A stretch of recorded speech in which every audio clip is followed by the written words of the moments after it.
Well, greetings again, everybody who are eager to listen to the narratives, the great epic narratives of the Mahabharata by Sri Krishna Dvaipayana Vyasadeva.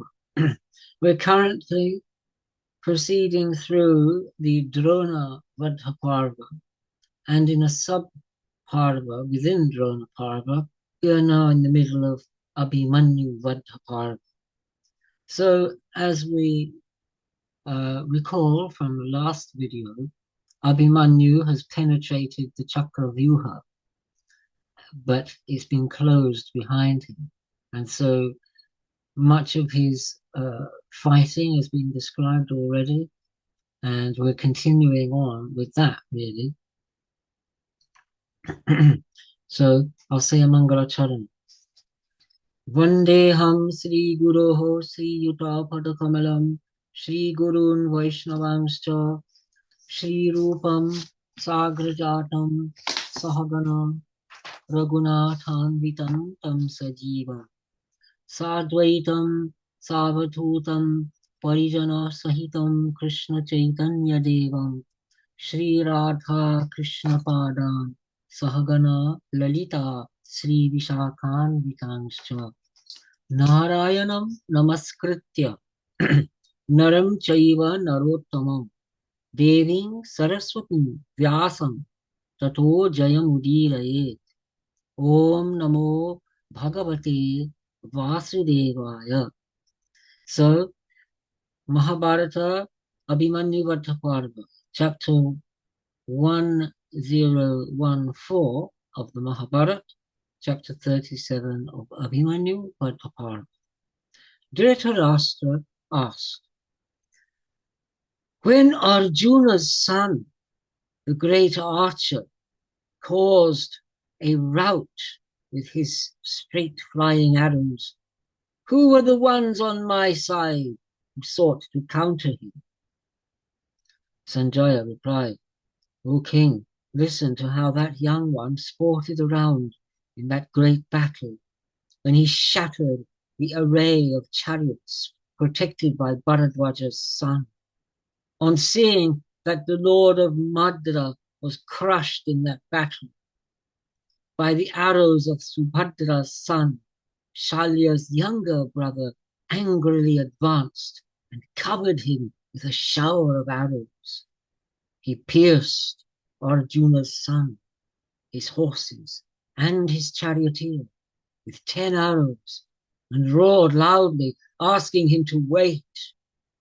However, Arjuna's son severed his head from his neck, his arms, his feet, his bow, his horses, his umbrella, his standard, his charioteer, the 3 poles on the chariot, his seat, his wheels, his yoke, his quiver, the floor of the chariot, his bows, his flag, those who protected the wheels, and all his other implements. He was so swift in piercing them that no one could see him. That infinitely energetic one lost his life, fell down on the ground, pierced through his ornaments and garments like a giant tree shattered by the wind. His followers were terrified and fled in all the directions. O descendant of the Bharata lineage, on witnessing the deeds of Arjuna's son, all the beings roared in applause in every direction. After Shalya's brother had been killed, many of his soldiers advanced against Arjuna's son, loudly proclaiming their lineages, their residences, and their names. They angrily attacked him with many different kinds of weapons in their hands, intoxicated in their strength. They were on chariots, horses, and elephants. There were others on foot. The great sound of arrows mingled with the sound of hooves. There were roars and loud exclamations, sounds like that of roaring lions. Some slapped their palms and twanged their bowstrings, trying to scare Arjuna's son. They said, As long as we are alive, you will not escape with your life today. On hearing and seeing them, Subhadra's son laughed. He smiled. Having smiled, he used arrows to pierce those who had struck him first. He exhibited many wonderful weapons and his dexterity. In that encounter, Arjuna's brave son fought gently with them. He had obtained weapons from Vasudeva and Dhananjaya. Krishna's son displayed them, just like the two Krishnas, Arjuna and Krishna. He strove again and again, flinging away the heavy burden that he had taken on. No gap could be seen between his taking up and shooting an arrow. The blazing circle of his outstretched bow could be seen in all the directions, like the flaming circle of the sun, destroying all darkness. The twanging of his bowstring and the terrible slapping of his palms could be heard. It was like the roaring of the clouds when the great thunderclap is disgorged. Though was intolerant, Subhadra's son was modest. The handsome one showed due reverence. Showing respect to the heroes, he fought with arrows and other weapons. O great king, he started gently and became fierce later, like the illustrious sun during the autumn after the monsoon is over. His great shower of arrows was colorful. The arrows were gold tufted and sharpened on stone. He angrily released hundreds of them, like the rays of the sun in the sky. While Bharadwaja's son looked on, the immensely illustrious one shot Kshurapras, Vatsadantas, Vipathas, Narachas, half-Narachas, Bhallas, and Anjalikas.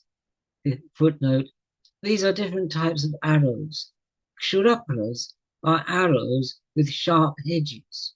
Vatsadantas have heads like a calf's tooth. Vipatas are large arrows. Narachas are made out of iron. Bhallas have broad heads. And Angelikas have heads shaped like crescents. End of footnote. And covered that array of chariots.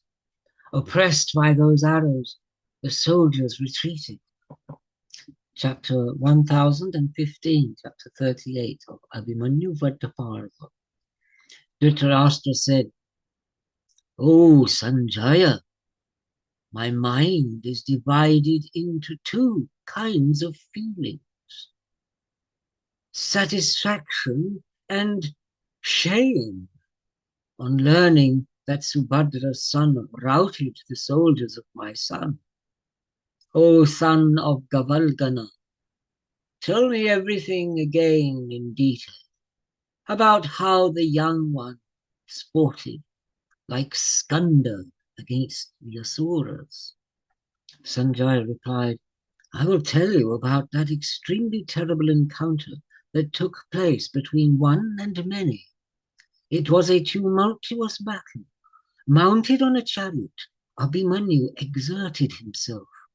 All the rutters on your side were the scorchers of enemies, and happily exerted themselves. There were Drona, Karna, Kripa, Shalya, Drona's son, Bhoja, Brihadbala, Duryodhana, Somadatta's son, the immensely strong Sakuni, many kings, many princes, and many other soldiers. He roamed around like a circle of fire and pierced all of them with arrows. Subhadra's powerful son was the destroyer of enemies and skilled in supreme weapons. O descendant of the Bharata lineage, he exhibited his energy in all the directions. On witnessing the conduct of Subhadra's infinitely energetic son, your soldiers trembled repeatedly. Bharadwaja's powerful and immensely wise son dilated his eyes in delight. O venerable one, he quickly approached Kripa and addressed him as if penetrating the inner organs of your son. Abhimanyu, skilled in fighting, can be seen in battle. Subhadra's youthful son has come here, ahead of all the partners. He has caused delight to his well-wishers, all the kings, Yudhishthira, Nakula, Sahadeva, Pandava, Bhimasena, his relatives, his kin, and all other well-wishers who are neutral. I do not think there is any archer who is equal to him in battle. If he so wishes, he can kill all these soldiers. But for some reason, he does not desire that. On hearing Drona's affectionate words, your son glanced smilingly at Drona, but he was enraged with Arjuna's son. Duryodhana spoke to Karna, Valika, Kripa, Dushasana, the king of Madra, and all other Maharathas. The preceptor, knowledgeable about the Brahma, is at the forefront of all of us. But because of his affection and delusion, he does not wish to slay Arjuna's son. In a battle, no assailant can escape from him, even if it were to be death himself, not to speak of other mortals. I tell you this truthfully. He is protecting Arjuna's son, and as if he is his own student. Sons, students, and the sons of students are always loved by those who follow Dharma. Protected by Drona, he thinks himself to be brave. Though he is proud of himself, he is stupid. Let us swiftly crush him. Thus addressed by the king, while Bharadwaja's son looked on, they rushed against Satvati's son. Footnote. Satvatas are Yadavas. Abhimanyu's mother, Subhadra, belonged to the Yadava lineage. So he's called Satvati. They were angry and wished to kill him. On hearing Duryodhana's words, Dushasana, tiger among the Kuru lineage, replied to Duryodhana in these words, O great king, I tell you that I am going to kill him while the sons of Pandu and the Panchalas look on. I will devour Subhadra's son like Rahu grasping the sun. He once again addressed the king of the Kurus in these loud words. There is no doubt that on hearing that Subhadra's son has been devoured by me, the two Krishnas, who are extremely proud, will depart from the world of the living to the world of the dead. On hearing that they have died, the sons who have been born of Pandu in Pandu's field, together with all their well-wishers, will become impotent and will give up their lives on a single day. Therefore, if this one is killed, all your enemies who wish you ill will be destroyed. O king, wish me well, and I will slay this enemy of yours. O king, having spoken these words, your son, Dushasana, was enraged and roared. He enveloped Subhadra's son with a shower of arrows. Your son, escorted of enemies, descended on him. However, Abhimanyu pierced him with 26 sharp arrows. Dushasana became wrathful, like an elephant with shattered temples. He fought with Abhimanyu, Subhadra's son, in that battle. The chariots circled in wonderful ways, to the left and to the right. Those two warriors, skilled in the art of fighting with chariots, roamed around.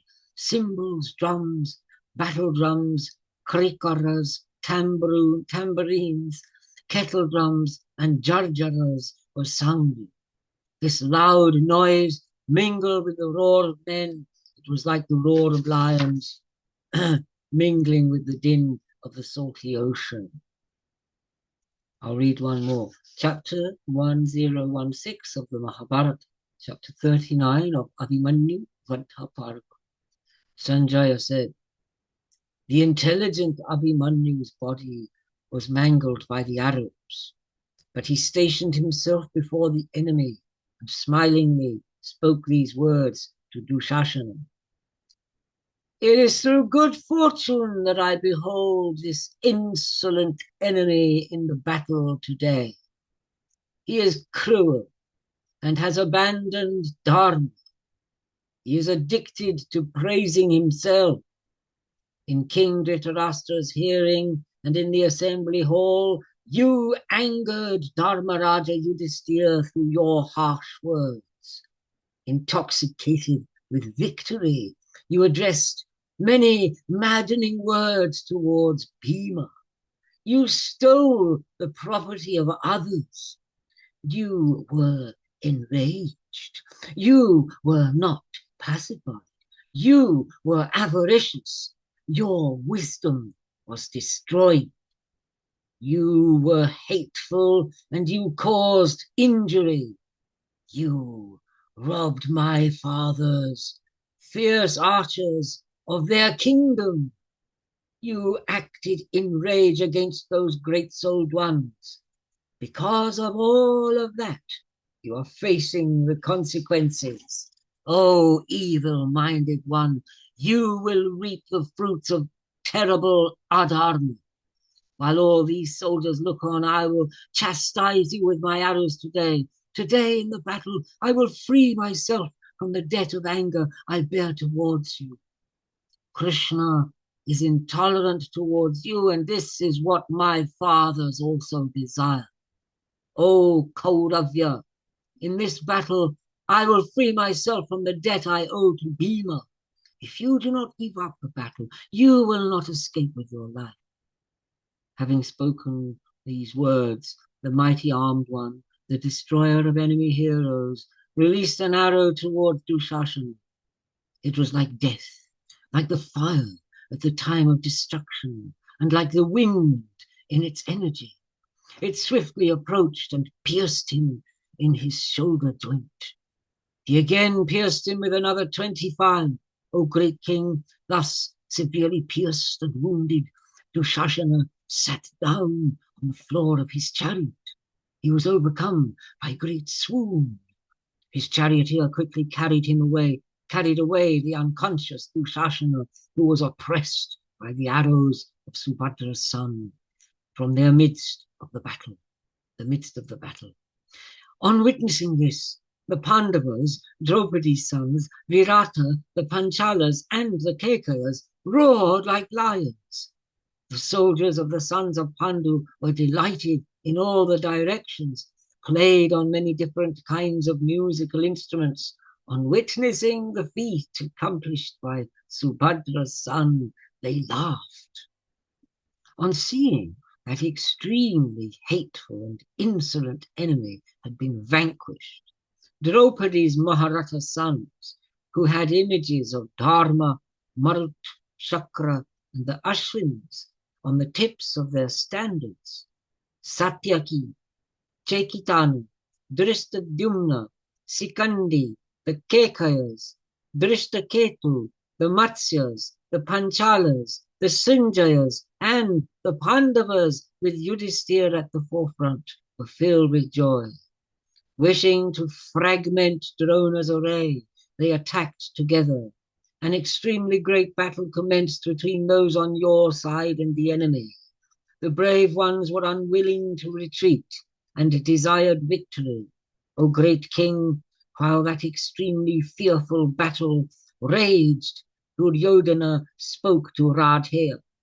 Behold, Dushasana has been conquered by the brave Abhimanyu. He is like the sun in his energy and was slaughtering the warriors in battle.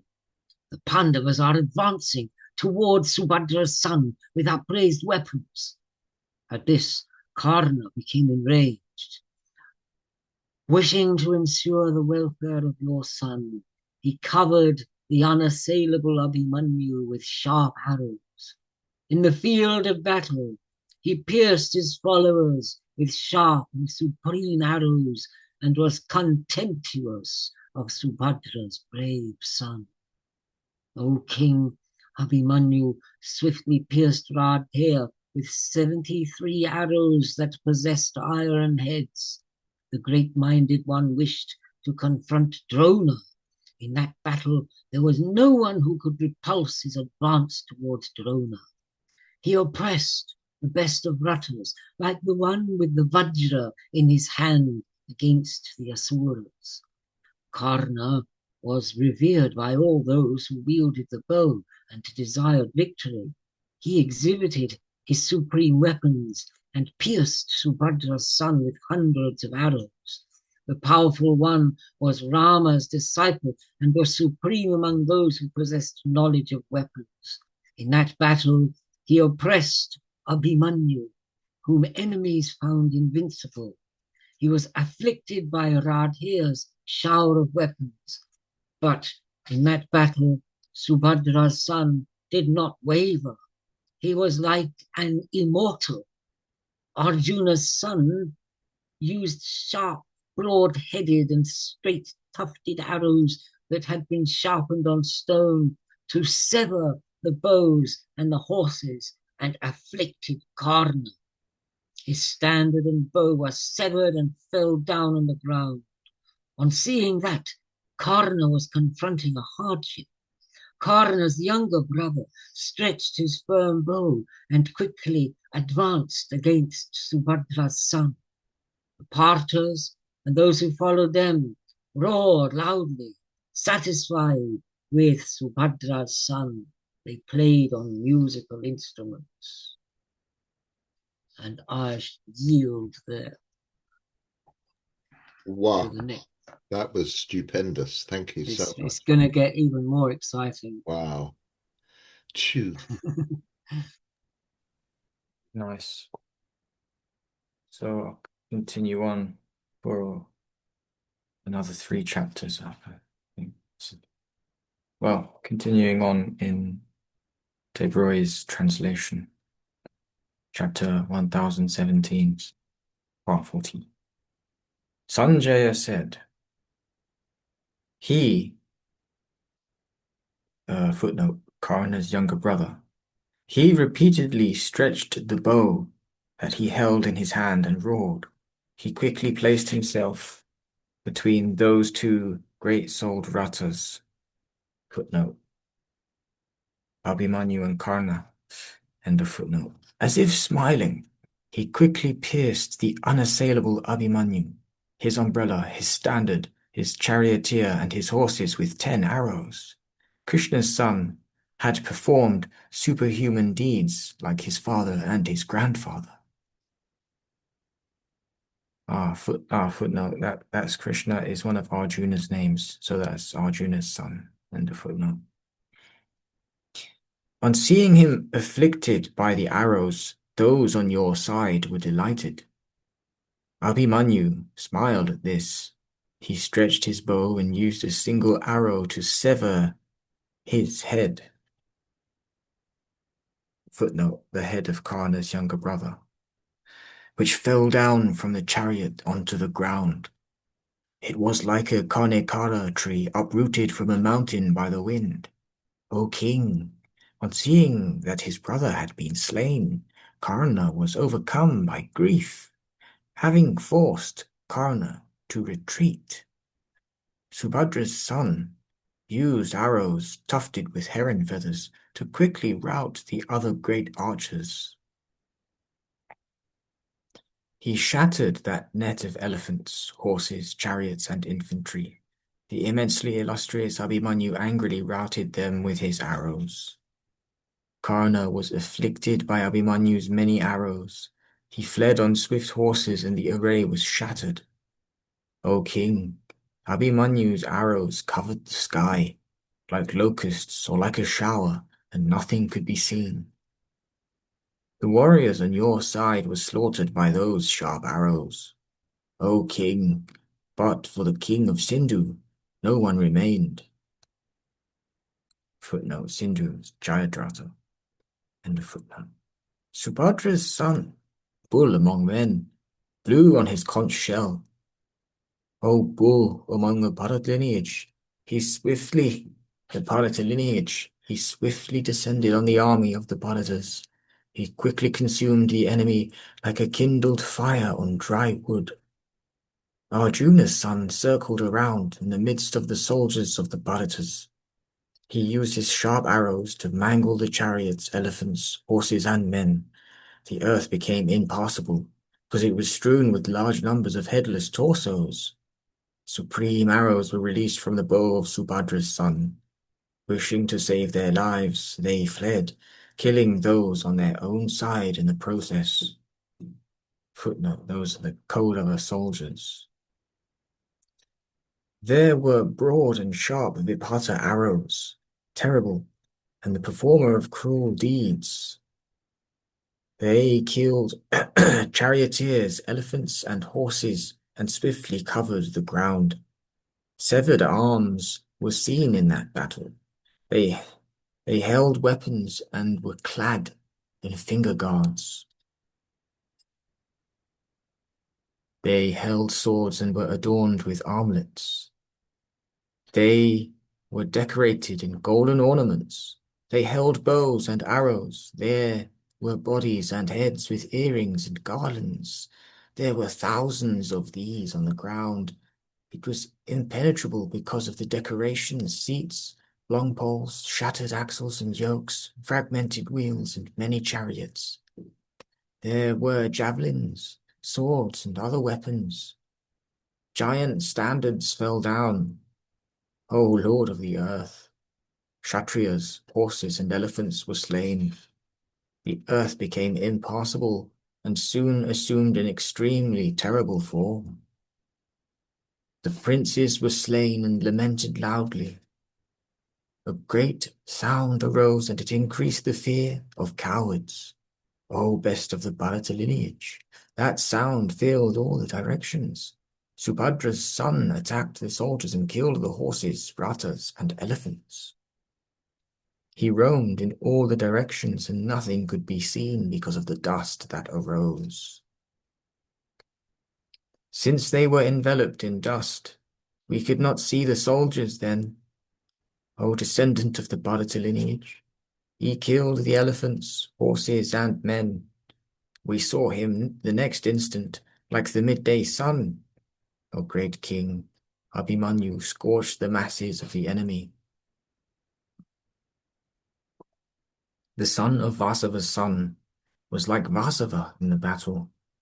O great king, Abhimanyu roamed around in the midst of the soldiers. Chapter 1018, Part 41. Dhritarashtra said, "He was a mere child, reared in great happiness. He was noble and proud because of his strength. He was skilled in battle. He was brave. He was born in a noble lineage. He was ready to give up his own life. He immersed himself in that army, borne by well-trained horses that were 3 years old. Was there any Ratha in Yudhishthir's army who followed him?" Sanjay replied, "Yudhishthir, Bhimasen, Shikhandi, Satyaki, the twins, Drishtadyumna, Virata, Drupada, and the Kekayas, Drishtaketu, and the Matsyas, angrily advanced in that battle. Those armed ones, arranged in battle formation, sought to protect him. On seeing those brave ones advance, all those on your side retreated. On seeing that the extremely large army of your son was retreating, your energetic son-in-law sought to restrain them." Footnote, that's Jayadratha, the king of Sindhu. Jayadratha was married to Dushala, Dhritarashtra's daughter. End of footnote. "O great king, Jayadratha, the son of the king of Sindhu, repulsed the Parthas, together with their soldiers, when they sought to protect their son." That's Abhimanyu. "That fierce and great archer, the son of Vritakshatra, invoked his divine weapons like an elephant sporting on a sloping ground, Dhritarashtra said. Oh, Sanjaya, I think that an extremely heavy burden was placed on Sandaiva, since he had to single-handedly repulse the enraged Pandavas who desired to protect their son. I think that Saindava's strength and valor were extremely wonderful. Tell me about the valor and extreme deeds of the great souled one. O Sutta, what donations did he make? What oblations did he offer? What austerities did he torment himself with? How could the king of Sindhu counter the enraged Parthas single-handed? Sanjay replied, At the time of Draupadi's abduction, he was vanquished by Bhimasen. Footnote: Draupadi had been abducted by Jayadratha. That incident has been described in section 42, volume 3. End of footnote. The illustrious one. No. The king was tormented by his dishonor and desiring a boon, performed extremely great austerities. He withdrew his sensual organs from all objects that brought them pleasure. He bore hunger, thirst, and heat, and became so thin that he seemed to be made out of veins. He chanted the name of the eternal Brahman and worshipped the god Sharva. Footnote: Shiva's name. Hara and Rudra are Shiva's names too. End of footnote. The illustrious one, compassionate towards devotees, became merciful towards him. In a dream, Hara revealed himself to the son of the Lord of Sindhu and said, O Jayadratha, I am pleased with you. Ask for a boon. What do you desire? Thus addressed by Sharva, Jayadratha, the king of Sindhu, joined his hands in salutation, controlled his soul, bowed in obeisance before Rudra, and replied, The Pandavayas are terrible in battle because of their valor and prowess. I wish that I may alone be able to counter them in battle. O descendant of the Bharata lineage, this is what he asked for. Thus addressed, the Lord of the Gods spoke to Jayadratha in these words. O amiable one, I will grant you the boon, but with the exception of Partha Dhananjaya. In a battle, you will be able to withstand the other 4 sons of Pandu. The king agreed to these words of the Lord of the Gods and awoke from his sleep. It is because of the boon that he obtained as a gift, and because of the strength of his divine weapons, that he was able to repulse the army of the Pandavas single-handed. The twang of his bowstring and the slap of his palms overwhelmed the enemy Kshatriyas with fear, and also caused supreme delight among your soldiers.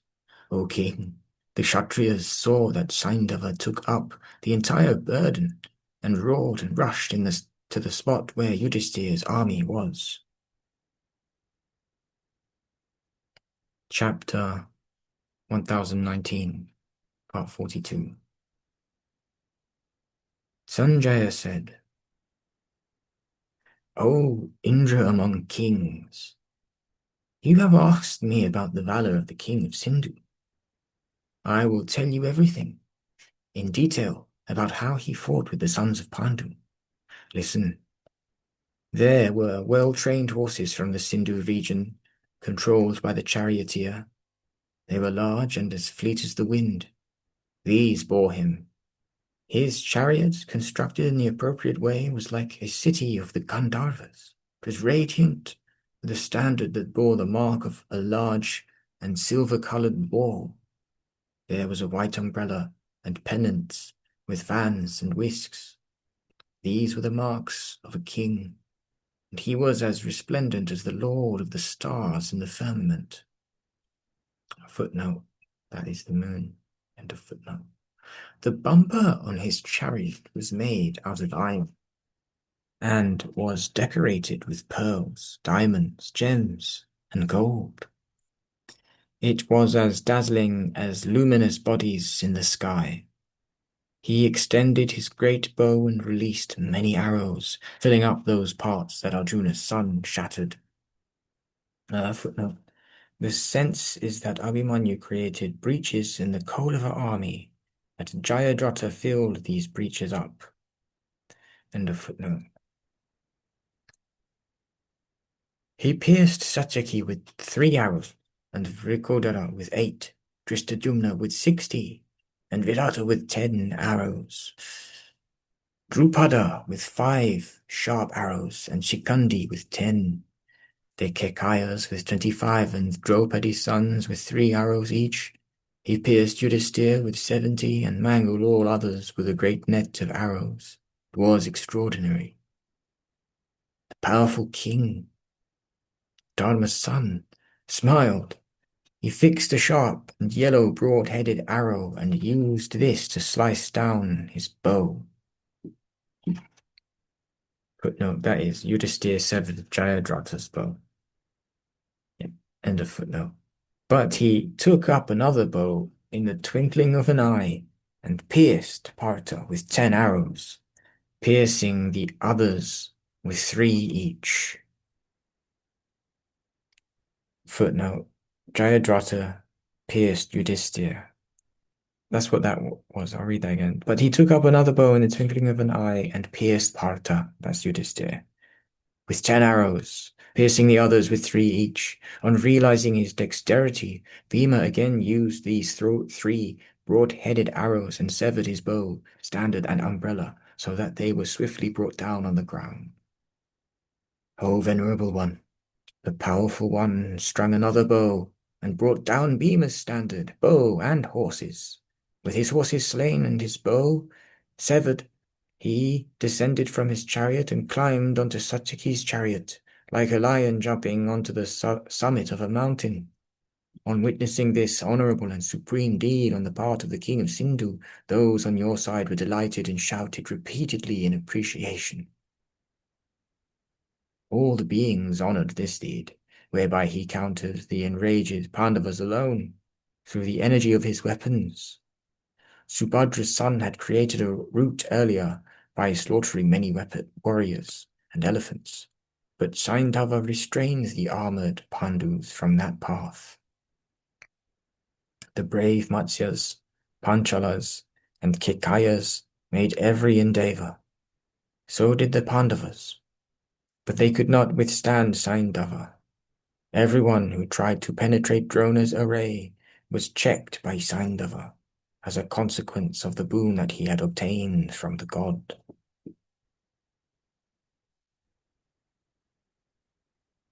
I'll keep going.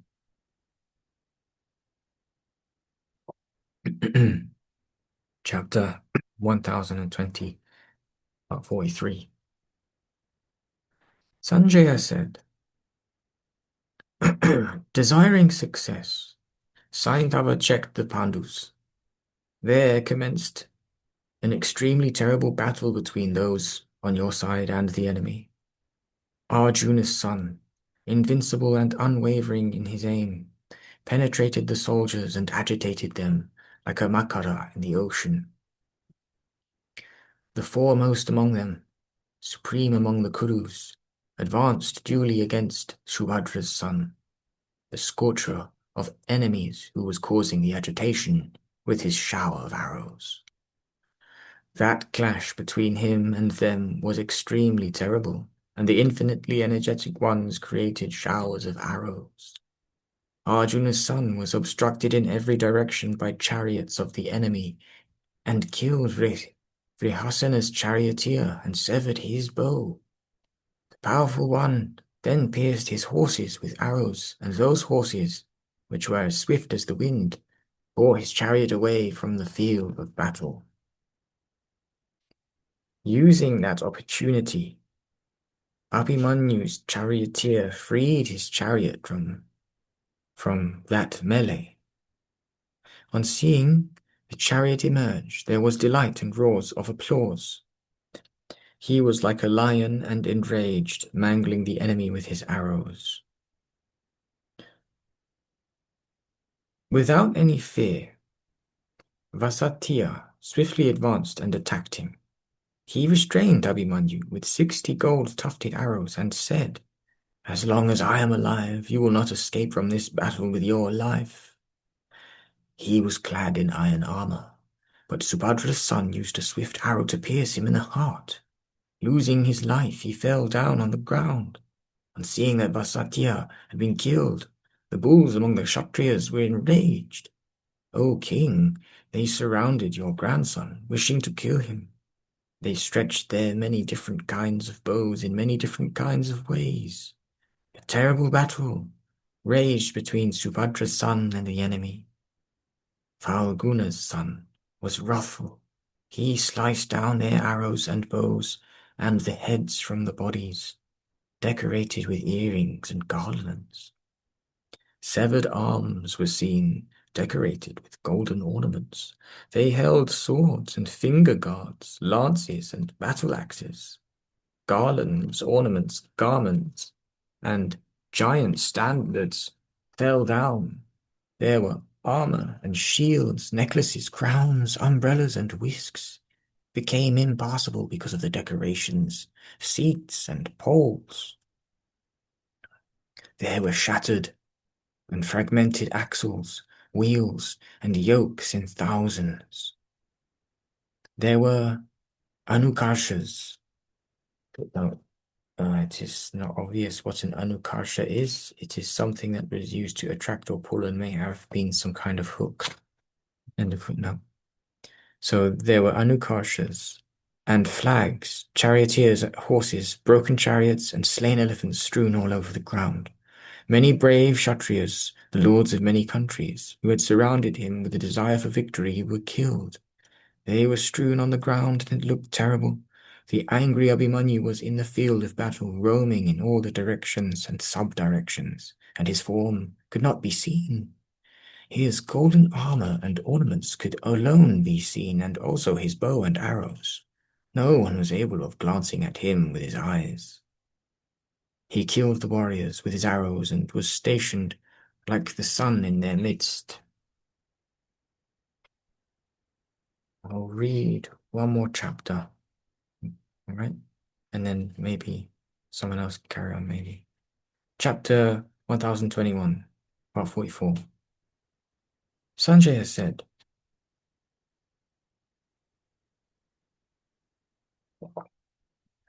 Sanjaya said, Arjuna's son robbed the brave ones of their lives, and was like death, robbing all beings of their lives, when the time arrives. The powerful one was the son of Shakra's son, and was Shakra's equal in valor. Agitating your army, Abhimanyu was seen to be extremely resplendent. O Indra among kings, that killer of the best of Kshatriyas was like death when he penetrated. He descended on Satyashrava, like a tiger descending on deer. When Satyashrava had been thus attacked, the other Maharajas quickly grasped a large number of different weapons and rushed against Abhimanyu. I will be the first. I will station myself in the forefront. Those bulls among Kshatriyas rivaled each other and spoke thus. They attacked Arjuna's son together, wishing to kill him. On seeing that army of Kshatriyas advance against him, he received them like a whale grasping small fish in the ocean. Like rivers do not return once they head towards the ocean, not a single one who approached wished to run away. That army was like a boat in the ocean when it has been grasped by a mighty storm and is tossed around by the force of the wind. It was oppressed by fear, trembled, and was destroyed. The powerful Rukmarata was the son of the Lord of Madra. Footnote. That is, he was Shalya's son. So this Rukmarata. He wished to assure the frightened soldiers and fearlessly spoke these words. He wished to assure the frightened soldiers and fearlessly spoke these words. O brave ones, you should not be terrified. As long as I am stationed here, he is nothing. There is no doubt that I will capture him alive. Having spoke thus, the valiant one advanced against Subhadra's son. He was borne on a dazzling chariot that was constructed well and well stocked. Footnote. With implements of war. End of footnote. He pierced Abhimanyu in the chest with 3 arrows and roared. He pierced him in the right arm with 3, and in the left with 3 sharp arrows. However, Falguna's son severed his bow and his left arm and his right. He swiftly severed his head with beautiful eyes and eyebrows and made it fall down on the ground. Rukmarata was Shalya's revered son. He had desired to capture alive or destroy Subhadra's illustrious son. O king, on seeing him killed, the friends of Shalya's son, armed princes who were unassailable in battle and had standards decorated in gold, they surrounded Arjuna's son from every direction. The Maharajas stretched bows that were as long as palm trees and showered down arrows on him. Subhadra's unvanquished son was brave and alone. In that battle, he was surrounded by these brave ones who were skilled, powerful, youthful, and extremely intolerant. They enveloped him with their storm of arrows. On seeing this, Duryodhana was delighted and thought that he would go to Vaivasvata's abode. Footnote, Vaivasvata is Yama, that is, Abhimanyu would die. So, yes. On seeing this, Duryodhana was delighted and thought that Abhimanyu, would go to Vaivasvata's abode. Those sons of kings used excellent gold-tufted arrows that were of many different kinds and forms, and Arjuna's son disappeared in the twinkling of an eye. O venerable one, he, his charioteer, his horses, his standard, and his chariot was seen by us to be covered with arrows, like locusts. He was severely pierced and wounded and became as angry as a goaded elephant. He befixed the Gandharva weapon and its powers of Maya. After tormenting himself with austerities, Arjuna had obtained it from Gandharvas, Tumburu being the foremost. He confounded them with this. He, Abhimanyu. O king, he was sometimes seen as one, or hundreds, or thousands. He was like a circle of fire in that battle, exhibiting the swiftness of his weapons. The scorcher of enemies confounded them with the skill with which his chariot was driven and with the mire of his weapons. O king, he pierced the bodies of the kings in 100 places. O king, in that battle, his sharp arrows took out the breath of life away from living bodies, and they attained the other world, their bodies falling down on the ground. Falguna's son used his sharp and broad-headed arrows to sever their bows, horses, charioteers, standards, arms decorated with bracelets, and heads. They were like 5-year-old mango trees that were destroyed, though they were ready for yielding fruit. 100 princes were killed by Subhadra's son. They were delicate and deserved happiness, but were slain by him alone, with angry and virulent serpents. Footnote, a reference to the arrows. End of footnote. On seeing this, Duryodhana was terrified. Duryodhana saw that his chariots, elephants, horses, and infantry were shattered and quickly rushed at him in intolerance. The battle that commenced lasted only for a short instant. Your son was oppressed by hundreds of arrows and retreated. Okay. That's the end of that chapter. If anyone else is ready to take over. I think Mark, are we ready? Yeah. I'm ready. Oh, great. Brilliant. Thank you, Abhimanyu. Thank you. Abhimanyu. Yeah. Hold on a sec. There we go. Okay. Hare Krishna. Where am I?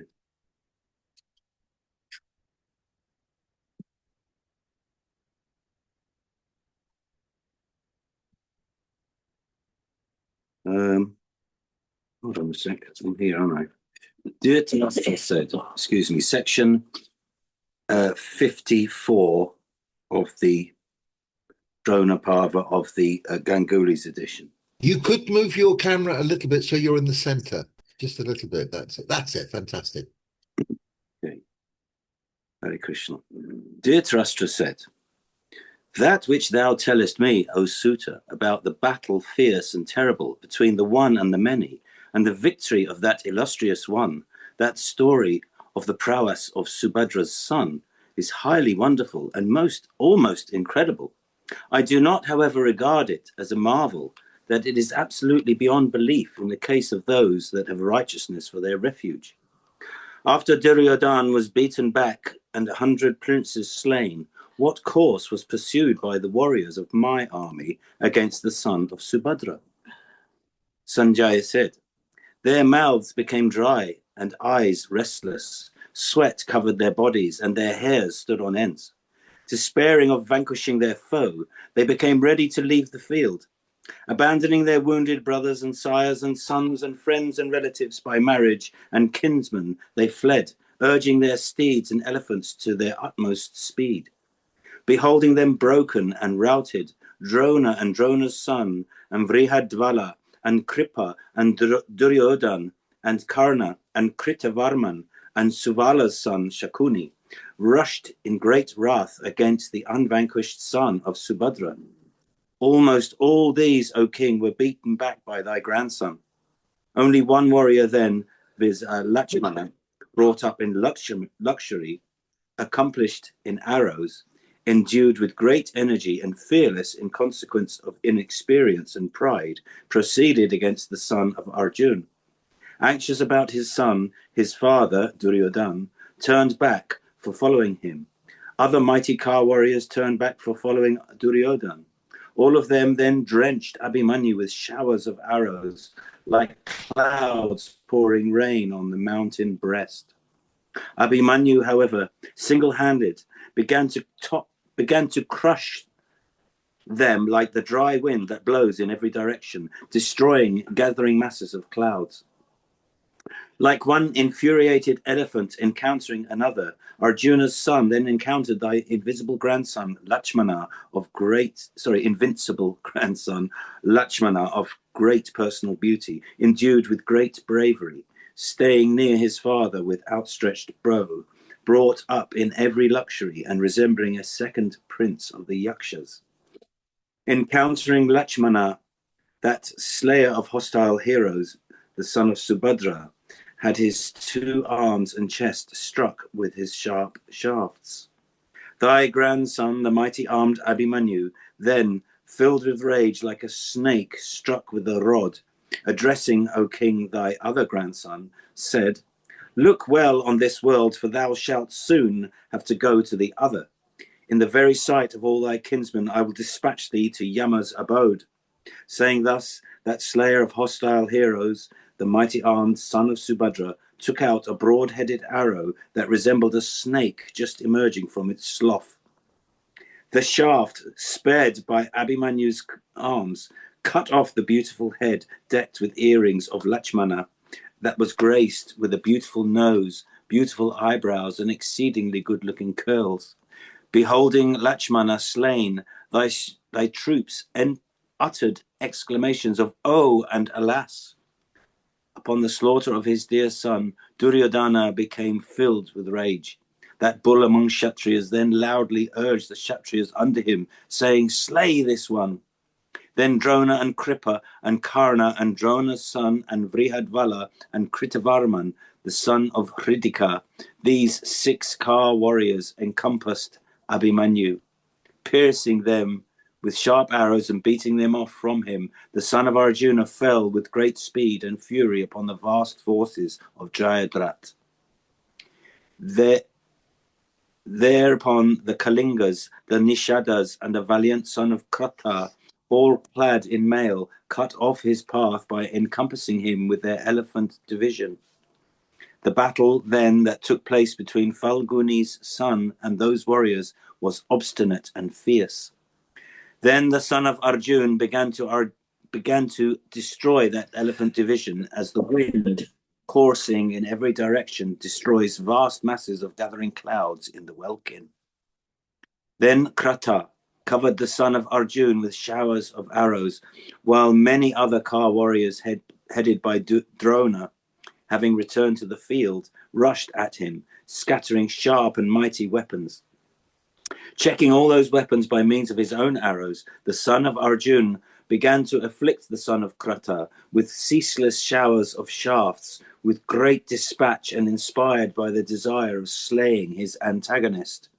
The latter's bow and shafts and bracelets and arms and head decked with diadem and umbrella and standard and charioteer and steeds were all cut off and felled by Abhimanyu. When Krata's son, possessed of nobility of lineage, good behavior, acquaintance with the scriptures, great strength, fame, and power of arms, was slain, the other heroic combatants almost all turned away from the fight. Section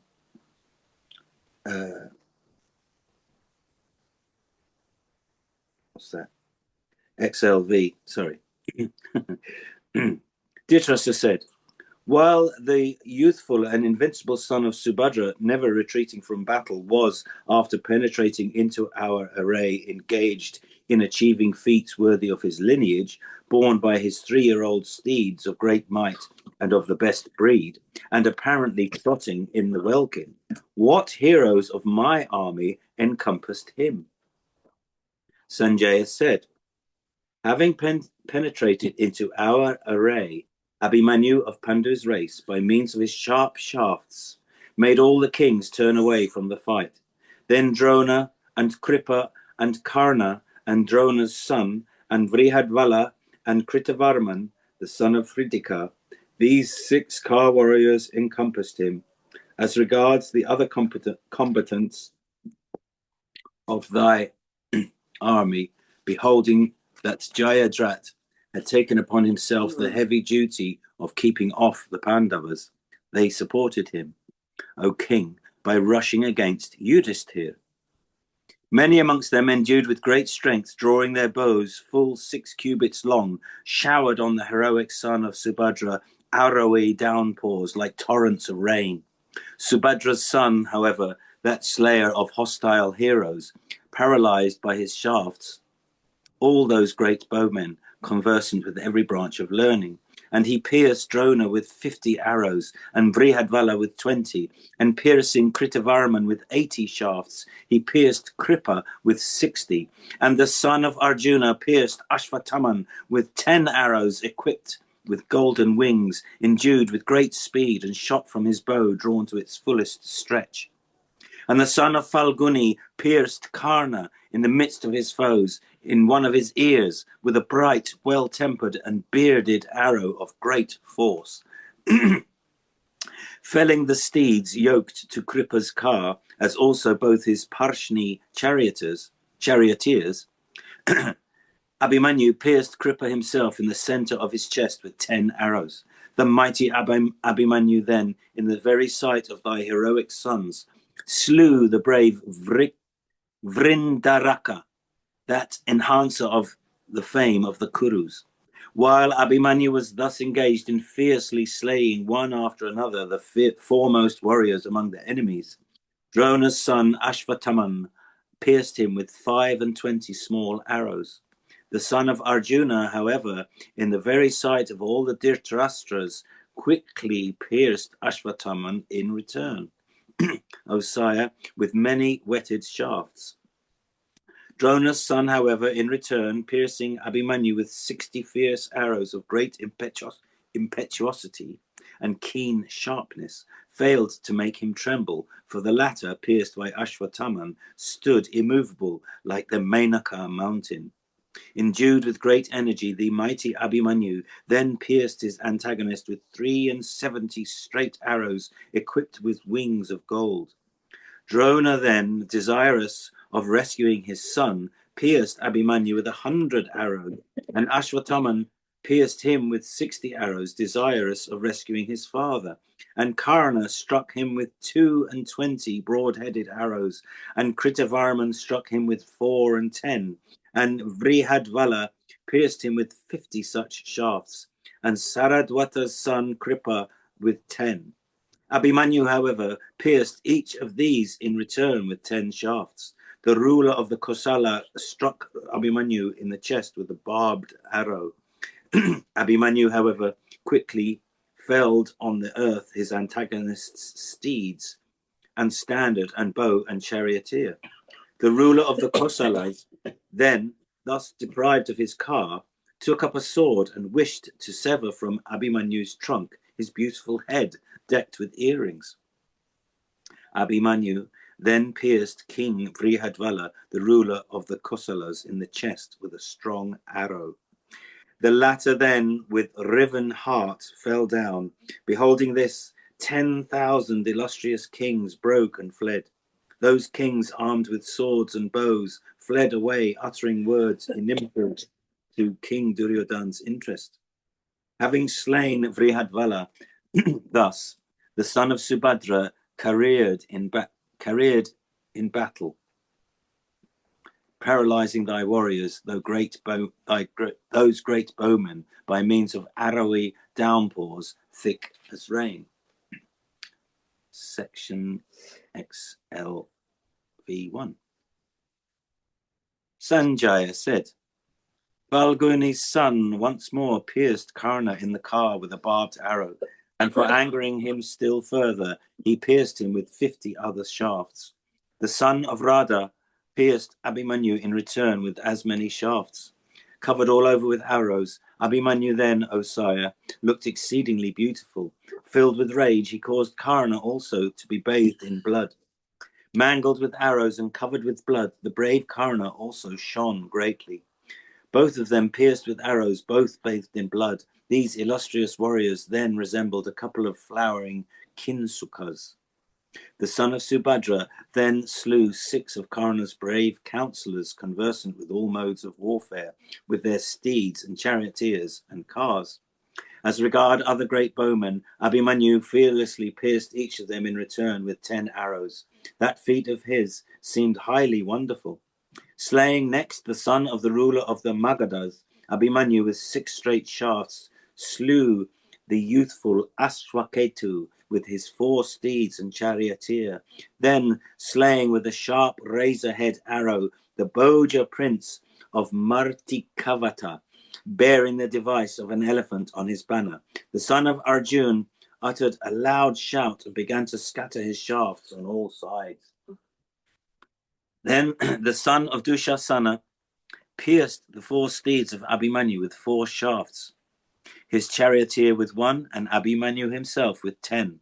The son of Arjuna, then piercing Dushasana's son with 10 fleet shafts, addressed him in a loud tone and eyes red in wrath, saying, Abandoning the battle, thy sire hath fled like a coward. It is well thou knowest how to fight. Thou shalt not, however, escape today with life. Saying these words unto him, Abhimanyu sped a long arrow well polished by smith's hand at his foe. The son of Drona cut that arrow with 3 shafts of his own, leaving Ashwatthama alone. Arjuna's son struck Shalya in return, fearlessly pierced him in the chest with highly 9 shafts, equipped with vulture's feathers. That feat seemed highly wonderful. The son of Arjuna then cut off Shalya's bow and slew both his Parshni charioteers. Abhimanyu then pierced Shalya himself with 6 shafts made wholly of iron. Thereupon the latter, leaving that steedless car, mounted another. Abhimanyu then slew 5 warriors named Shatrunjaya and Chandraketu and Mahamegha and Suvarchas and Suryabhasa. He then pierced Suvala's son. The latter, piercing Abhimanyu with 3 arrows, said unto Duryodhana, Let us altogether grind this one, else fighting singly with us, he will slay us all. O king, think of the means of slaying this one, taking counsel with Drona and Kripa and others. The Karna the son of Vikartana, said unto Drona, Abhimanyu grindeth us all. Tell us the means by which we may slay him. Thus addressed the mighty bowman, Drona addressed them all, saying, observing him with vigilance, have any of you been able to detect any defect in this youth? He is careering in all directions, yet have any of you been able to detect today the least hole in him? Behold, the lightness of hand and the quickness of motion of this lion among men, this son of Arjuna.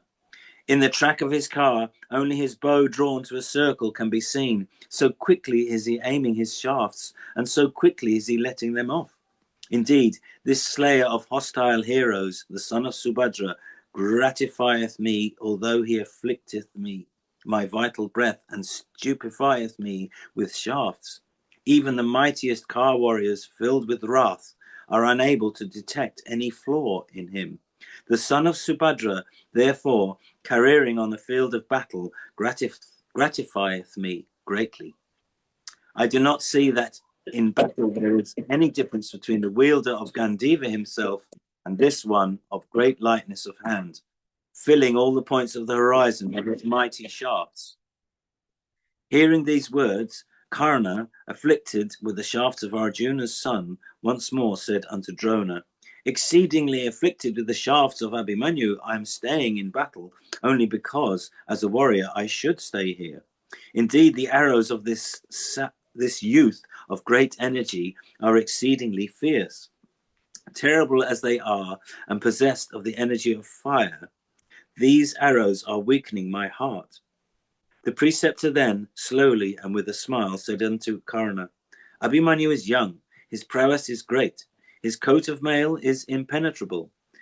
This one's father had been taught by me the method of wearing defensive armor. This subjugator of hostile towns assuredly knoweth the entire science of wearing armor. With shafts well shot, you can, however, cut off his bowstring, the reins of his steeds, the steeds themselves, and the two Parshni charioteers. O mighty bowman, O son of Radha, if competent to do this,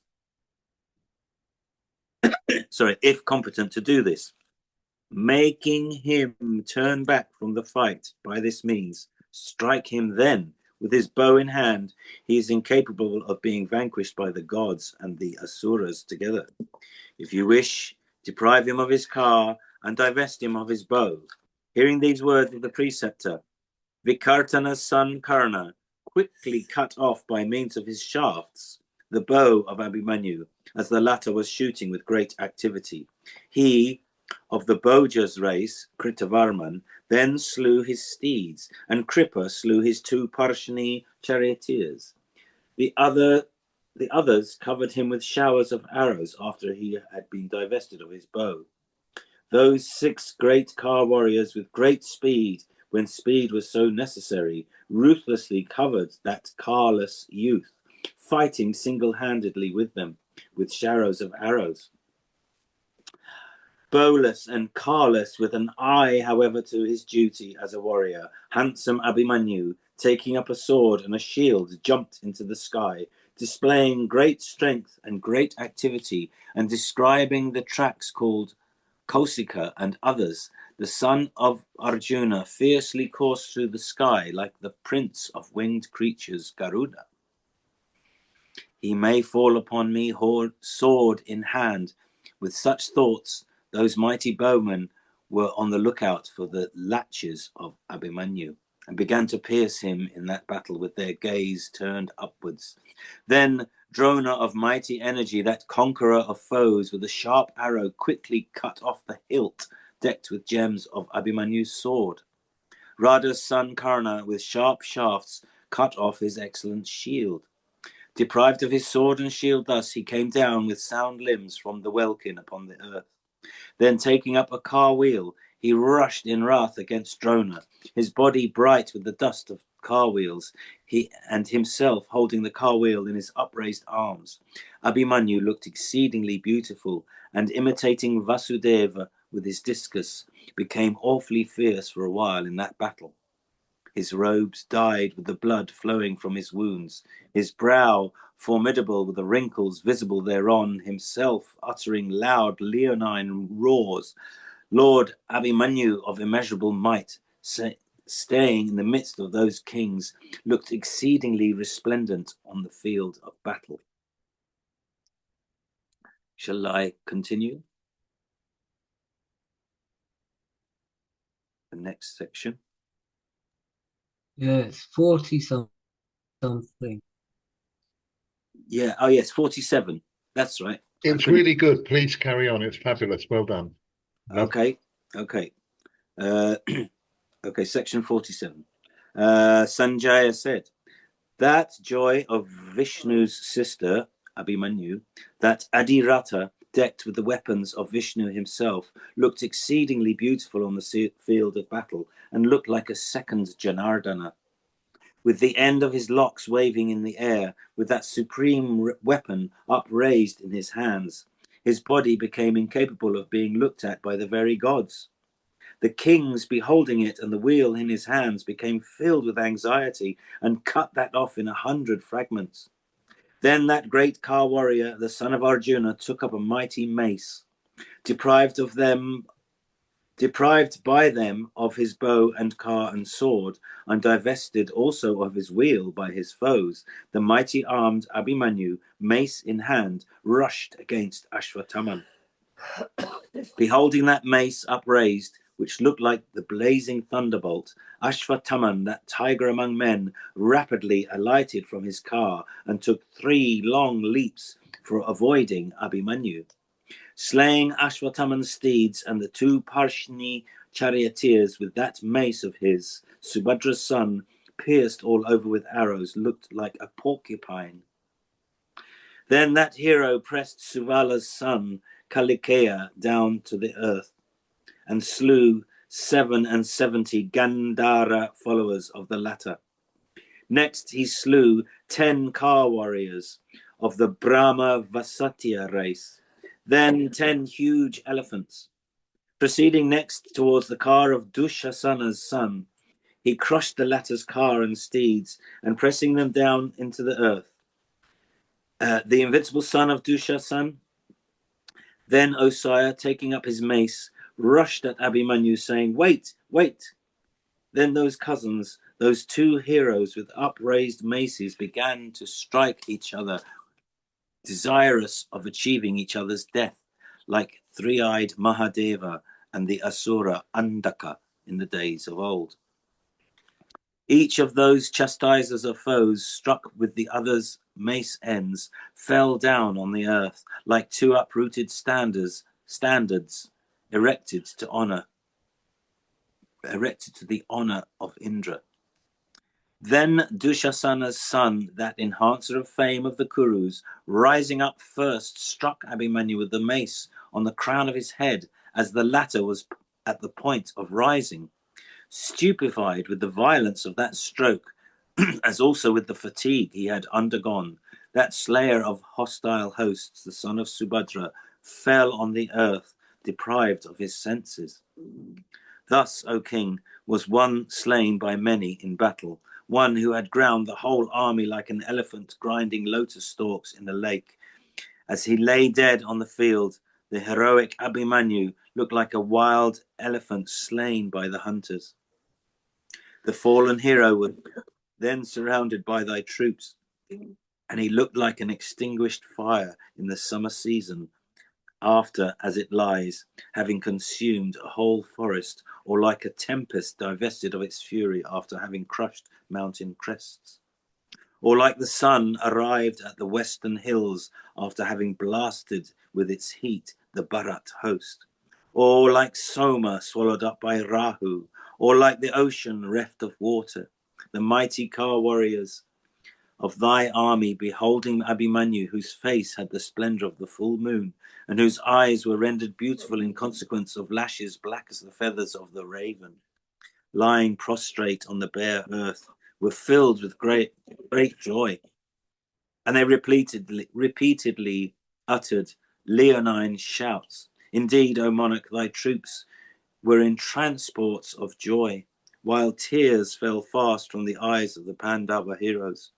Beholding that heroic Abhimanyu lying on the field of battle, like the moon dropped from the firmament, diverse creatures, O king, in the welkin, said aloud, Alas, this one lieth on the field slain, while fighting singly by 6 mighty Ka warriors of the Dhritarashtra army, headed by Drona and Karna. This act hath been, we hold, an unrighteous one. Upon the slaughter of that hero, the earth looked exceedingly resplendent, like the star-bespangled firmament with the moon. Indeed, the earth was strewn with shafts, equipped with the wings of gold, and covered with waves of blood, and strewn with the beautiful heads of heroes, decked with earrings and variegated turbans of great value, and banner and yak-tails, and beautiful blankets, and begemmed weapons of great efficacy, and the bright ornaments of cars and steeds and men and elephants, and sharp and well-tempered swords looking like snakes freed from their sloughs, and bows and broken shafts and darts and swords and lances and campanas and diverse other weapons. She assumed a beautiful aspect, and in consequence of the steeds dead or dying, but all weltering in blood, with their riders lying about them, felled by Subhadra's son, the earth in many places became impassable. And with iron hooks and elephants huge as hills, equipped with shields and weapons and standards, lying about, crushed with shafts, and with excellent cars deprived of steeds and charioteers and car warriors, lying scattered on the earth, crushed by elephants, and looking like agitated lakes, with large bodies of foot soldiers decked with diverse weapons, and lying dead on the ground. The field of battle, wearing a terrible aspect, inspired all timid hearts with terror. Beholding Abhimanyu, resplendent as the sun or the moon, lying on the ground, thy troops were in transport of joy, while the Pandavas were filled with grief. When youthful Abhimanyu, yet in his minority, fell, the Pandava divisions, O king, fled away in the very sight of King Yudhisthira. Beholding his army breaking upon the fall of Subhadra's son, Yudhisthira addressed his brave warriors, saying, The heroic Abhimanyu, who without retreating from battle has been slain, hath certainly ascended to heaven. Stay then, and fear not, for we will yet vanquish our foes. Endued with great energy and great splendor, King Yudhisthira the Just, that foremost of warriors, saying such words unto his soldiers, inspired with grief, endeavored to dispel their stupor. The king continued, Having in the first instance slain in battle hostile princes resembling snakes of virulent poison, the son of Arjuna had then given up his life. Having slain 10,000 warriors, the king of the Kosalas, Abhimanyu, who was even like Krishna or Arjuna himself, has assuredly gone to the abode of Indra. Having destroyed cars and steeds and men and elephants by thousands, he was still not content with what he did. Performing as he did such meritorious feats, we should not certainly grieve for him. He hath gone to the bright regions of the righteous, regions that men acquire by meritorious deeds.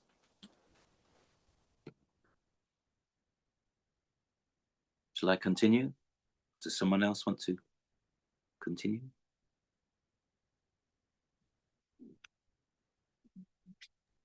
Carry on, man. Go to the end of the chapter. Okay. Section 48 in Ganguli. Sanjaya said, Having thus slain one of their foremost warriors, and having been afflicted with their arrows, we came back to our encampment in the evening, covered with blood. Steadfastly gazed at by the enemy, we slowly left. O monarch, the field of battle, having sustained a severe loss and nearly deprived of our senses. Then came that wonderful hour intervening between day and night. Inauspicious howls of jackals were heard. The sun, with the pale red hue of the filaments of the lotus, sank low on the horizon, having approached the western hills. And he took away with him the splendor of our swords and darts, rapiers and car fences, and shields and ornaments, causing the firmament and the earth to assume the same hue. The sun assumed his favorite form of fire.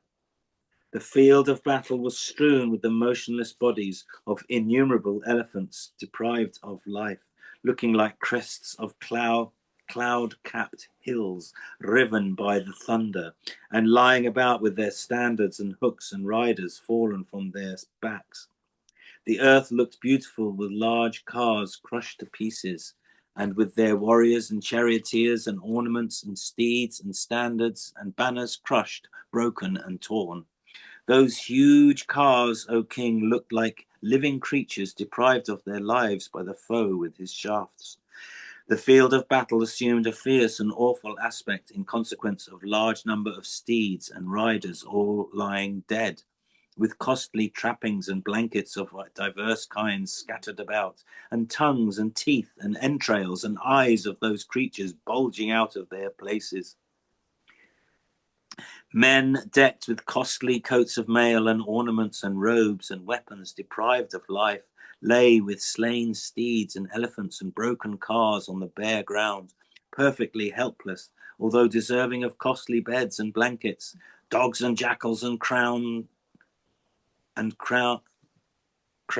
cranes and other carnivorous birds, wolves and hyenas and ravens and other food-drinking creatures, all diverse tribes of rakshasas and large number of pisachas on the field of battle, tearing the skins of the corpse and drinking their fat, blood and marrow, began to eat their flesh. And they began to suck also the secretion of rotten corpses, while the rakshasas laughed horribly and sang aloud, dragging dead bodies numbering thousands. An awful river, difficult to cross, like the Vaitarani itself, was caused there by the foremost of warriors. Its waters were constituted by the blood of fallen creatures. Cars constituted the rafts on which to cross it.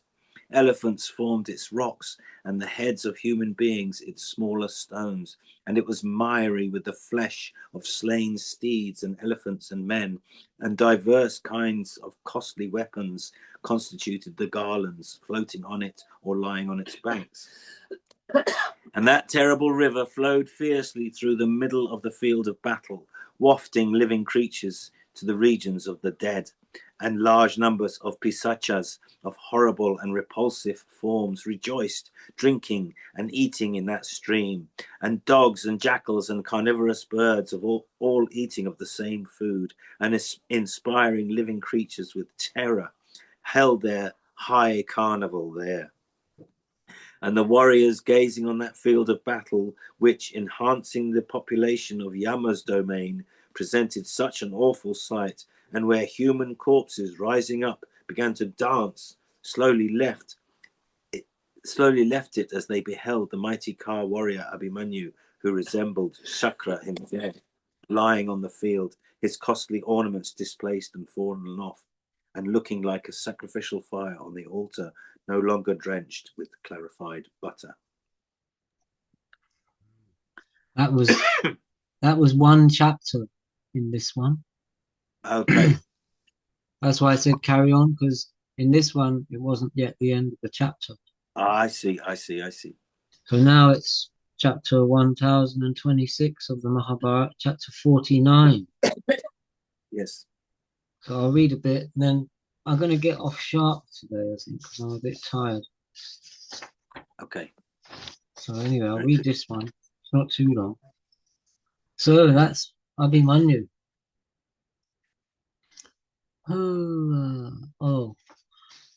So Sanjaya said, when Subhadra's brave son, the leader of Rathas, was slain, all of them threw away their bows and freed themselves from their armor and their chariots. They seated themselves around King Yudhisthira. Their minds were on Subhadra's deceased son, and they reflected in misery. Since the Mahabharata Abhimanyu, his brother's brave son, had been killed, King Yudhisthira was extremely overcome by grief and lamented. To ensure that which would bring me pleasure, he penetrated Drona's array. He shattered and penetrated the Vyuha like a lion in the midst of cattle. Brave and great archers from the other side encountered him in battle.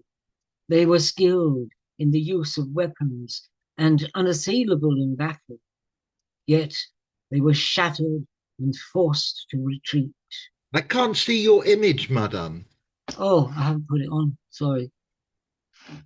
He crashed against Dushashana, our supreme enemy, but in the encounter he used his arrows to swiftly render him unconscious and forced him to retreat. The brave one crossed the impassable great ocean that was Drona's army. Having encountered Dushashana's son, Krishna's son departed for Vaivashvata's eternal abode. When Subhadra's son has been killed, how will I cast my eyes on Kaunteya Arjuna? How will I glance at the immensely fortunate Subhadra without her beloved son? What meaningless, disjointed, and incoherent words will I speak to Hrishikesha and Dhananjaya?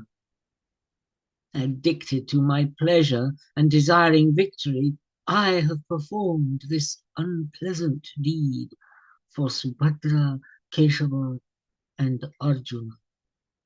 An avaricious person does not understand his sins.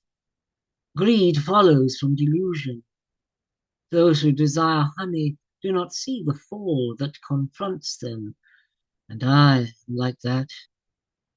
He should have been honored with food, vehicles, beds, and ornaments. He was only a child, but we placed him at the forefront of the warriors. He was a child. He was young. He was not skilled in battle. What good could come from placing him in danger? He sacrificed himself like the well-trained horse. We will also lie down on the bare ground today when we are scorched by Bibatsu's blazing anger and the misery of his eyes. He is not greedy. He is intelligent. He is modest. He is forgiving. He is handsome. He is powerful. He possesses a beautiful body. He is brave. He is affectionate. He is devoted to the truth. Even the gods praise his terrible deeds. The valiant one slaughtered the Nivata Kavachas and the Kalakeyas, the ones who were the enemies of the great Indra and resided in Hiranyapur. He killed the Polomas and their followers in the twinkling of an eye. He's talking about Arjuna. The Lord grants sanctuary even to enemies who seek refuge with him. He is such a person. And today, we were incapable of protecting his son from danger. The extremely powerful sons of Dhritarashtra have been overcome by a great fear now. Partha will be enraged at the slaughter of his son and will destroy the Kauravas. The mean-minded one, footnote Duryodhana, has mean-minded advisors. He will be distressed at seeing that his own side is exterminated. Duryodhana will grieve and will no longer remain alive. I do not find victory pleasant, nor the kingdom, or immortality, or residence in the world of the gods, when I see that the son of the supreme among the gods, with great valor and manliness, has been brought down. Chapter 1027, part 50. Sanjaya said, that terrible day which had caused the destruction of beings, was over. The sun set, and the beautiful twilight presented itself. O bull among the Bharata lineage, both sets of soldiers retired to their camps. Having slaughtered the Shamshaktakas with his divine weapons, Jishnu, the one with the ape on his banner, left for his camp astride his victorious chariot. As he proceeded, he asked Govinda in a voice that was choked with tears, "O Keshava, why is my heart terrified? Why are my words getting stuck? O Achyuta, evil portents are agitating me, and my body is faltering. It is as if evil thoughts are overwhelming my heart. In every direction, the earth seems to be fierce, and the omens are terrifying me. They are seen to be of many different forms and seem to foretell disaster. I hope the king, my senior, and his advisers are well." Vasudeva replied, "It is evident that all is well with your brother and his advisers. Do not sorrow. There may have been some other evil somewhere else." Those two brave ones performed their evening worship, mounted their chariot, and proceeded. They spoke about what had transpired during the day's war, which had destroyed so many heroes. Having reached their own camp, and after having performed extremely difficult deeds, Vasudeva and Arjuna found it to be cheerless and full of distress. Bibatsu, the destroyer of enemy heroes, noticed that the camp was in a state of disarray. He told Krishna with a disturbed heart, "O Janardana, the trumpets are not being blown with auspicious sounds. They do not mingle with the sounds of beaten kettle drums, conch shells, and drums. The veena is not being sounded with the sound of the slapping of palms. Auspicious songs are not being sung or recited. The bards are not chanting beautiful words of praise amidst our soldiers. On seeing me, the warriors are turning away and are lowering their faces. As on earlier occasions, they are not telling me about the deeds that they have accomplished. Oh, Madhava, I hope that everything has been well with my brothers today. On seeing that those on our side are distressed, I can find no peace of mind. O one who grants honors, O Achyuta, I hope all the warriors, together with the king of Panchala and Virata, are fine.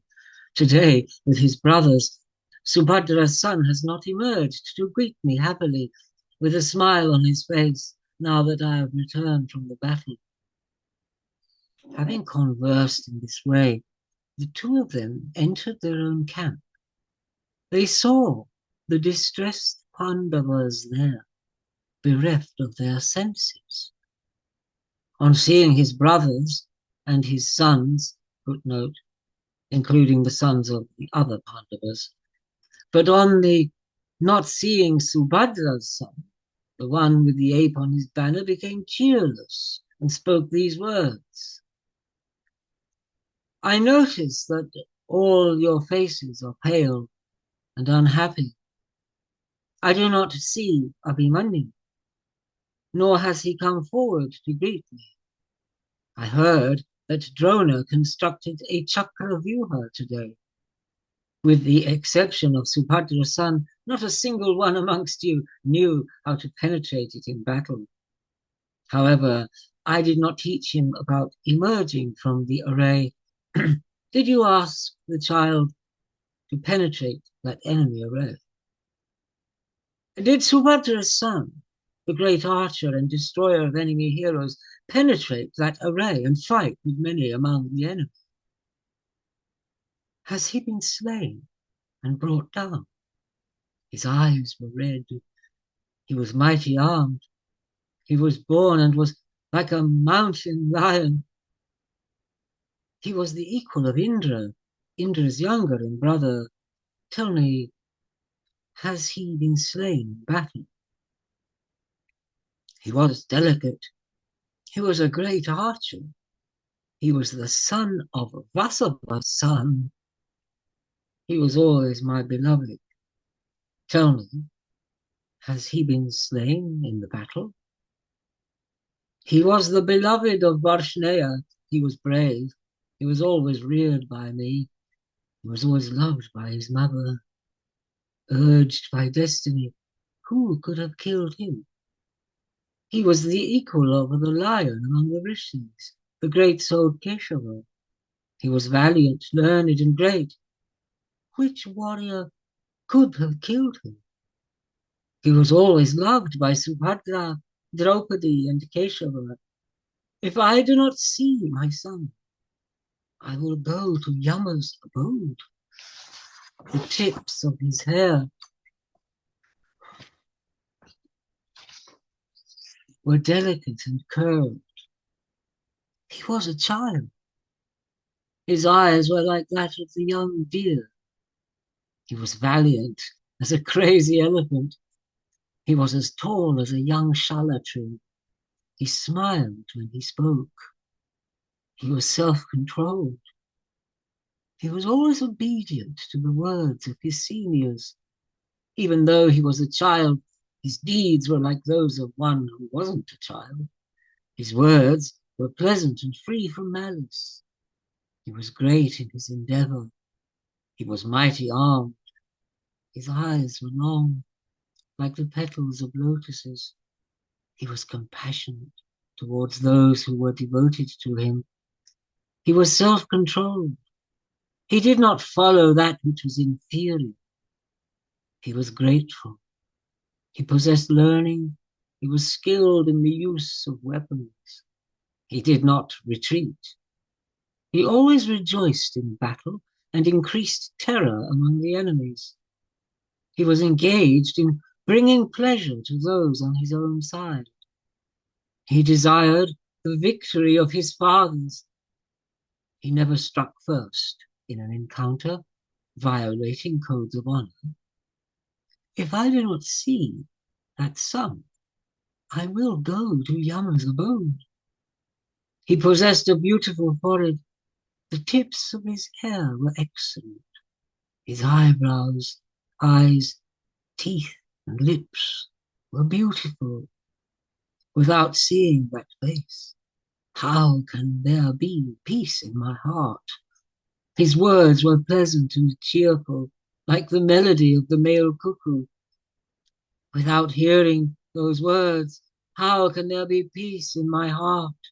His beauty was unmatched and is extremely rare, even among the residents of heaven. Without seeing that brave one, how can there be peace in my heart? He was skilled in showing honor. He was devoted to the words of his fathers. Without seeing him today, how can there be peace in my heart? He was delicate. He was always brave. He deserved the most expensive of beds.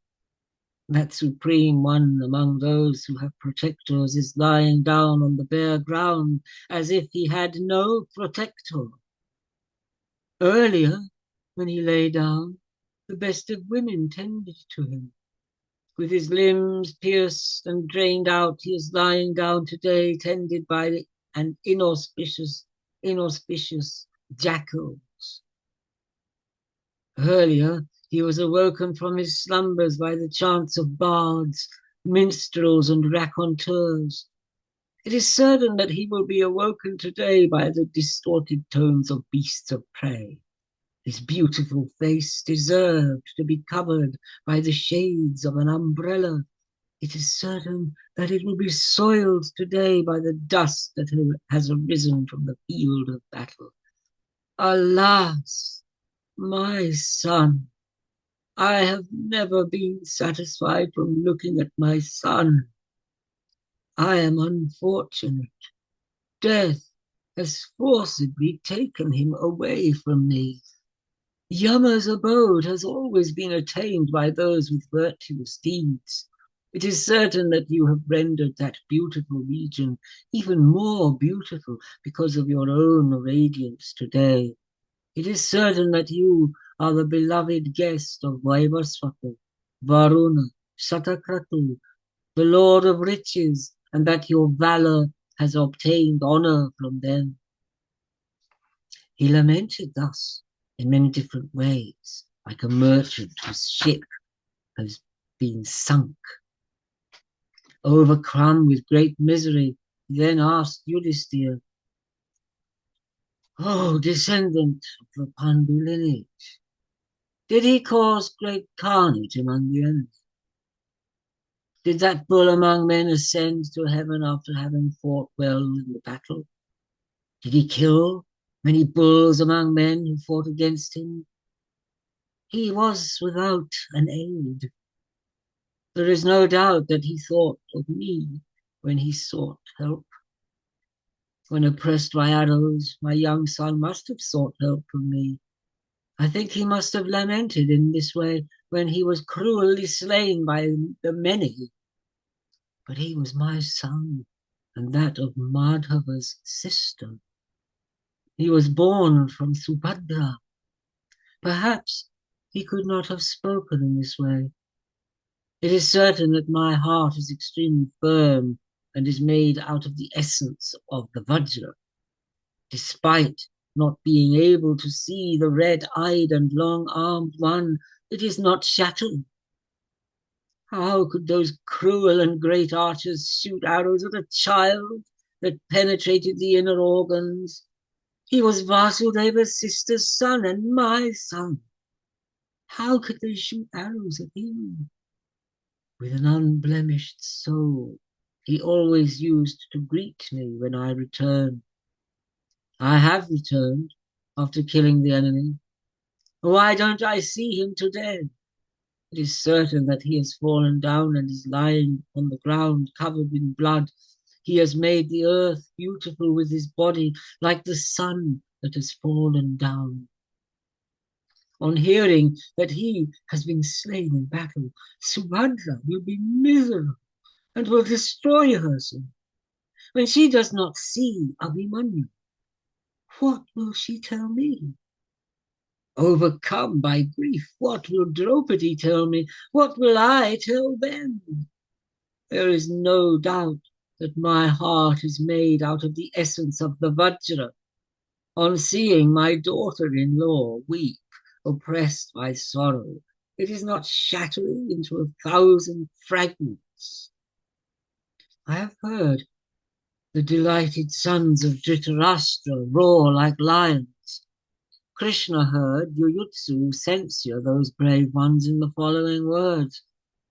O Maharatas, unable to withstand Bibatsu, you have killed a child. O ones who are against Dharma, why are you rejoicing? You will now witness Partha's prowess. In battle, you have done what is disagreeable to Keshava and Arjuna. The time for sorrow has arrived. Yet you are delightedly roaring like lions. The time will swiftly arrive for you to reap the fruits of this evil deed. You have performed extremely terrible adharma. How can you not reap the fruits soon? Rebuking them in this way, the extremely intelligent son of the Vaishya, that is Yuyutsu, he's born of a Vaishya woman, but he's Dhritarashtra's son, cast his weapons away and departed, overcome by grief and anger. Oh Krishna, why did you not tell me about this while the battle was going on? I would then have slaughtered all those cruel Maharatas.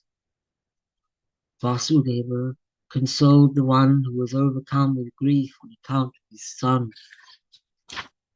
Karnai, do you want to finish the chapter off? This is a page and a half. I don't mind. What page is it, please? It's page 50 and the second paragraph, about halfway down the page. Let's finish that chapter off and then we'll wrap it up. Okay. Don't you need a bit more light, can I? Your Yeah, I was just sure. yeah. I'm out. Oh my God, that was most probably the most poignant episode. I had tears. Oh God. Okay, continuing to finish the chapter. He was full of terrible misery, and Krishna spoke to him in these words. Do not grieve. This is the path followed by all the brave ones who do not retreat, and in particular Kshatriyas, whose livelihood comes from war. This is the path for brave ones who fight, do not retreat. This has been sanctioned by the sacred texts and is the supreme goal for those who follow the objective. For brave ones who do not retreat, death is certain in battle. There is no doubt that Abhimanyu has gone to the worlds meant for those with meritorious deeds. O bull among the Bharata lineage, this is desired by all the brave ones. O one who shows honor, they wish to obtain death without retreating from battle. The brave one killed many immensely strong princes in the battle. Without retreating from battle, he obtained the death desired by valiant ones. O tiger among men, do not sorrow. Earlier, those who have laid down the eternal codes of Dharma have decreed that death in battle is the Dharma for Kshatriyas, who supreme among the Bharata lineage. All your brothers are distressed at seeing you immersed in grief, and so are these kings and well-wishers. O one who shows honor, comfort them with words of assurance. This should be known, and all this is known to you. You should not grieve. Having been thus consoled by Krishna, the performer of extraordinary deeds, Partha spoke these words to all his brothers. His voice was choked. Partha said, so footnote, Arjuna is specifically addressing Yudhisthira. Partha said, O Lord of the earth, his arms were long, his eyes were as long as the petals of lotuses. I wish to hear the account of how Abhimanyu fought.